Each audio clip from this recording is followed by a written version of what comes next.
नमस्कार, बहुत स्वागत है आपका। आप देख रहे हैं धर्मा शर्मा 2.0। 21 जून 2020 सूर्य ग्रहण लगने जा रहा है और ये सूर्य ग्रहण पूरे 500 सालों के बाद आया है 6 वक्री ग्रहों में।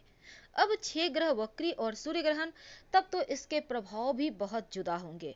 कभी तो बहुत अच्छा और कभी तो बहुत गड़बड़, यानी किसी किसी पर बहुत खूबसूरत प्रभाव है, राजयोग बन रहा है, और किसी राशि पर बहुत परेशानियां दे रहा है।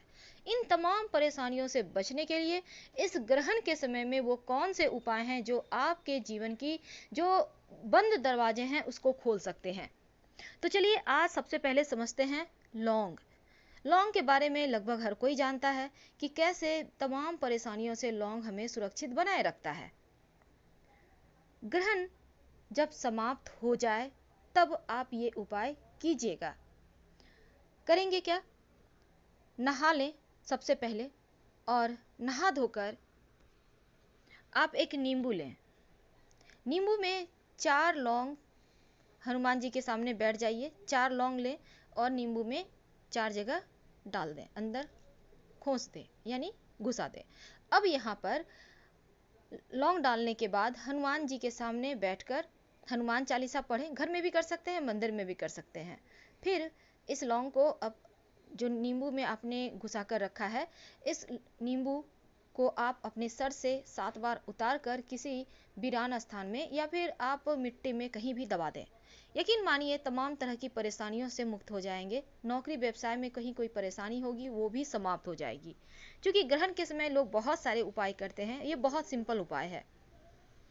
दूसरा है, आप ग्रहण समाप्त होने के बाद शिव जी पर 1 लोटा जल जरूर अर्पित कीजिएगा, क्योंकि शिव जी सर्वे सर्वा हैं और आपके जीवन की तमाम परेशानियों से आपको बचाए रखते हैं, सुरक्षित बनाए रखते हैं। जब ग्रहण समाप्त हो जाए तब नहाने के पानी में 2 तुलसी के पत्ते डालकर नहाइए, फ्रेश कपड़े पहने, शिवलिंग पर, अगर घर में शिवलिंग है तो शिवलिंग पर 1 लोटा जल अर्पित करें, पास में बेलपत्र हो तो अति उत्तम चढ़ा दें, और 4-5 लौंग करीब शिव जी के पास सामने अर्पित कर दें और उनसे प्रार्थना करें कि राहु केतु शनि की जो परेशानी आपके जीवन में है, आकस्मिक रूप से बाधाएं हैं, वो समाप्त हो जाए। यकीन मानिए ये रामबाण प्रयोग कभी खाली नहीं जाता।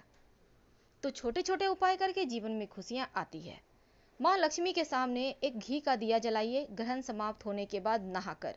उस घी के दिए में अगर घर में केसर है तो 2 पंखुड़ी डाल दें, नहीं है तो कौड़ी है उसको डाल सकते हैं, गोमती चक्र डाल सकते हैं, या फिर नहीं कुछ तो 2 लौंग डाल दें। आपके पास जो है कोई भी एक चीज डालिएगा, तमाम चीज एक साथ मिलाकर मत डालिएगा। अब इस दिया में इतना सा घी कम से कम रखें कि वो आधा घंटा करीब जले। माँ लक्ष्मी के सामने ये जो आपने दिया जलाया, इसको हम अखंड दीपक कहेंगे, क्योंकि ये दीपक आपके जीवन की अखंडता बरकरार रखेगा, यानी खुशियां बरकरार रखेगा।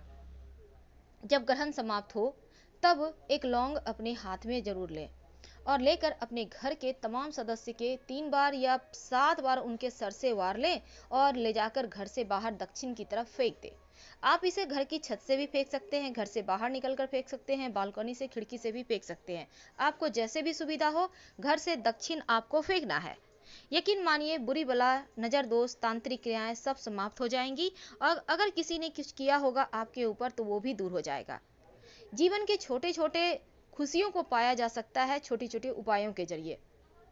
सबसे अंत में एक और बात बताना चाहेंगे, एक लौंग जब ग्रहण समाप्त हो जाए तब लें, अपने घर के मुख्य दरवाजे पर खड़े हो, फिर वहां से पूरे घर का चक्कर लगाइए और उस लौंग को फिर से लाकर वहीं मुख्य दरवाजे के चौखट पे रख दें।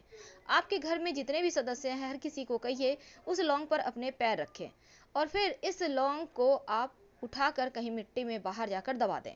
यकीन मानिए घर की नकारात्मक चीजें भी जाएंगी और जीवन की जो आपके पास खुशियां आने में अवरोध थी वो भी समाप्त होगा।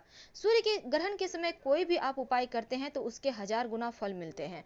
इसलिए जब सूर्य ग्रहण का वक्त 10 बजकर सुबह 17 मिनट से शुरू होगा, दोपहर 2 बजकर 2 मिनट तक रहेगा। इस बीच जितना ज्यादा हो ओम नमो भगवते वासुदेवाय का जप करें या नमः शिवाय का। फिलहाल विदा लेंगे। हर हर महादेव।